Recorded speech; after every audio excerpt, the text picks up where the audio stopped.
Hello. Yesterday, the CIA came to my... Wait. I've done this bit before.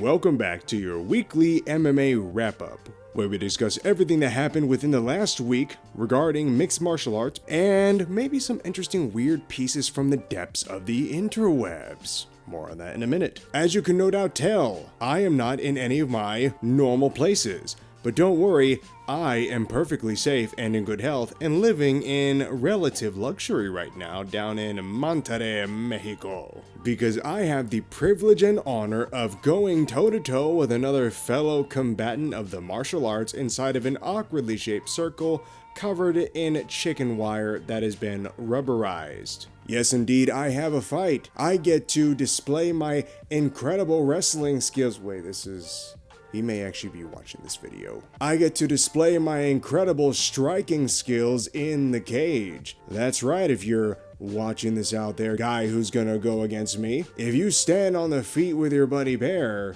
it's gonna be a bad time. You're going nowhere. But enough of this intro. It has gone on too long and it is fairly late at night. That was a joke, I hope some of you got it. So let's dive into our main piece to talk about tonight, which is UFC 322. Starting from the bottom, and now we're here. That was a dumb joke, cut that. We have Ethan Ewing, alright, who on just 48 hours notice took a match on UFC 322 and shocked the world by winning a decision. I would also like to very much point out that he won the A1 bantamweight title the week before. The guy was already in a serious camp, had a serious match, won a very prestigious belt in the regional scene of mixed martial arts, and then waltzed into the UFC and took out the favorite of the night for that match with 48 hours notice. But I knew what I was going to come in here and do, and I'm here to stay. Another guy was planned, dropped out, they picked Ethan, and he messed this dude up for 15 minutes. Now don't get me wrong, this was not a striking clinic, but you would definitely say that Ewing earned that unanimous decision win. Regardless, congratulations to Ewing, goddammit, on his 9th consecutive win in the cage.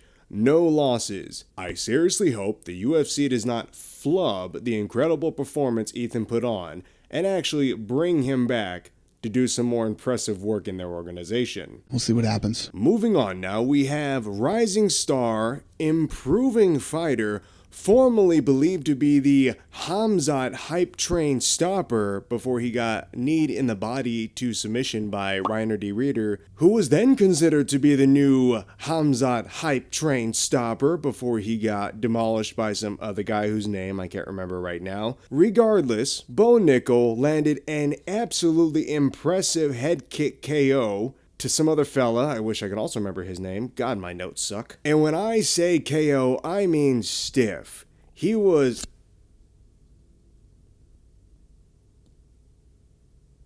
And to tell you the truth, the most impressive fact about this is the guy came in as an all-star wrestler who really just did the thing that everyone expects wrestlers to do. Throw overhands, grab your legs, and then you lose the fight. It's a pretty clean sequence that happens pretty much all the time in the cage. But for Nickal to go out there and throw a head kick, not even land it, scratch the landing. Let's say the guy blocked it and lived through the experience. He threw it standing upright, meaning no leaning. He was quite comfortable and flexible enough to do it, with enough force and momentum without leaning his body down towards his feet to do it, showed that he was incredibly comfortable with it and had excellent timing throwing that.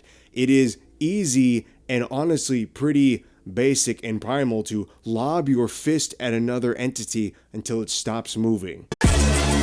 A lot more complicated when you try and do that with your legs. And what he did by doing these things is proven to the world, or at least the people who watch MMA, that he is a serious contender and a real threat on the feet now. I did once consider myself to be the middleweight to dethrone Nickal sometime in the future when we both fight for the title, but now I think I might just wrestle him a little bit to fuck with him because That's some damn good striking. Now, the next relevant fight on that card was Aaron Blanchfield versus Tracy Cortez, of which the latter was extremely sexualized by the UFC, just like they did with Mackenzie Dern, leading up to her match with Blanchfield, only to then be unceremoniously choked out in the second round. How unfortunate. After that, we had the co-main event, Shevchenko versus Weili, which was honestly just another one-sided beatdown, to be real with you. I mean, yeah, Zhang Weili landed some good hits. They had some real zest behind them. But Shevchenko was honestly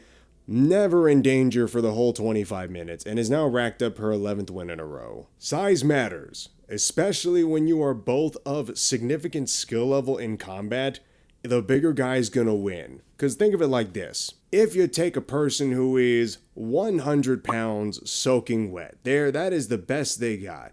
And now we put them against someone who is twice that weight, 200 pounds, absolutely drenched in liquid. That's the most they're ever going to be in their life. And we both give them 10 years of equal martial arts training in the same class. They are buddy-buddy, and then one day they're fighting over some missing Yu-Gi-Oh cards that I'm pretty sure the 200-pound guy stole, and is just not being honest about it. Because I've decided to take this analogy in a very odd direction. If they begin to duke it out, there's 100 pounds of force, if we're being really layman about it, versus 200 pounds of force. Even if the 100 pounds has the capability of knocking out the 200 and landing multiple shots, any amount of power it receives back is going to be astronomically more detrimental to its health. The 100-pound competitor just will not be able to withstand repeated blows from somebody who is twice his weight. It's never going to happen. Now, of course, this is a very dramatic example and a very concerning one regarding Yu-Gi-Oh cards. Someone stole my Exodia when I was a kid. But the analogy remains the same.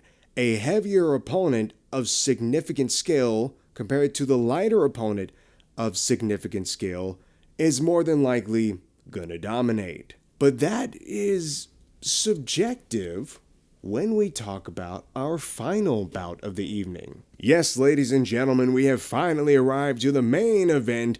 Islam Makhachev moving up from 155 pounds to fight for the 170-pound title against Jack Della Maddalena. I said his name kind of slow because I forgot how to say it halfway through the name. And I gotta tell you folks, I was among the people who thought, you know what? Jack has got beautiful hands, clearly good grappling. He could really drag this out, make it extremely hard on Islam, and maybe even be his second pro loss, whatever. Quite frankly, I thought he would just do the whole Illa Topuria box him to death because he's got really good handwork. But what we saw was a masterclass of MMA grappling. An incredible amount of control time, equating to like 19 minutes and 11 seconds. And the absolute despair on Jack's face by about round 3 onward. I think Islam got his first takedown within like 2-3 minutes of the match. From literally that point onward, he just kind of laid on top of Jack. It was very uncompetitive as far as who could lay on top of the other one better. Jack, however, did a fantastic job of being a mobile pincushion if the pins were the fists of Islam Makhachev, and about as mobile as a sponge being wrung out in the kitchen sink. Now, that's not to say that Jack did not do an impressive job defending from submissions. We all know Islam wants that Darce choke and could not pull it off. This again was a decision win. But you know what? Congratulations to Islam. He showed out. He did amazing. He did literally what everyone thought he would do and sit on top of his opponent and punch them repeatedly. So he definitely earned his belt through that. Now, in other MMA-related news, the UFC betting scandal regarding Issac Dulgarian has somewhat evolved. It's kind of moving slowly, honestly, for something that is, to me, blaringly obvious, but here's the latest news. Not only is his fight purse being withheld, not only was he cut from the UFC, but he is now on suspension by the Nevada State Athletic Commission. And if the other commissions go the same way, this could imply that he is quite frankly out of a career if they prove this accurate. And this does honestly speak to a higher problem regarding fighter pay. I mean, with some of them having to beg the company organization's CEOs for more money so their mothers can move out of a trailer. I need money more than anything, bro.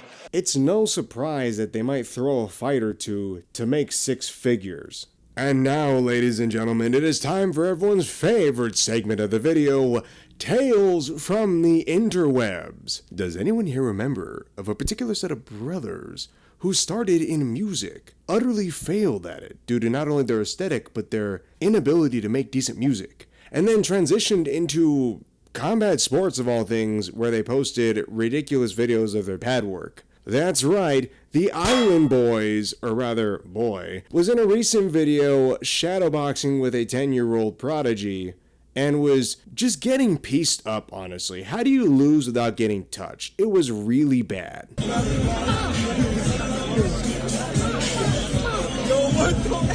And then, of course, he had to get dropped by the young man with a body shot, because how is this not complete without utterly getting destroyed by letting some kid rip you in the belly? Put the gloves on the kid. Let him really go to town. I'd like to see that one. This might be the first time where I'm convinced that an adult would lose to a child. Genuinely. And I don't mean like a 19-year-old losing to a 15-year-old. I mean like a half your size kind of child is gonna beat the tar out of you. You are gonna get bullied and have to give him your lunch money.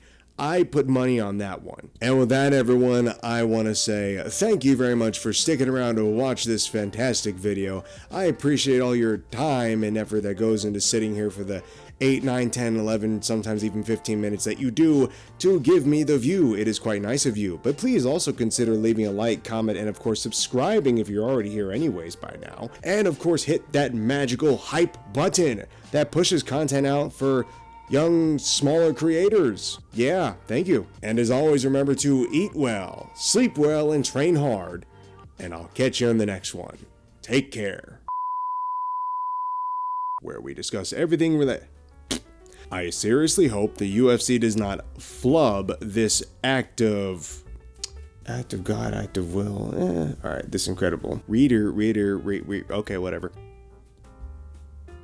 I held that pose for an uncomfortable amount of time, didn't I? No one put money on Bo Nickal to win by head kick KO. I didn't look up the stats of that. I just, without a doubt, know that no sensible human put $1 on that to happen. Now, the next relevant fight on that card was Aaron Blanch. What the hell?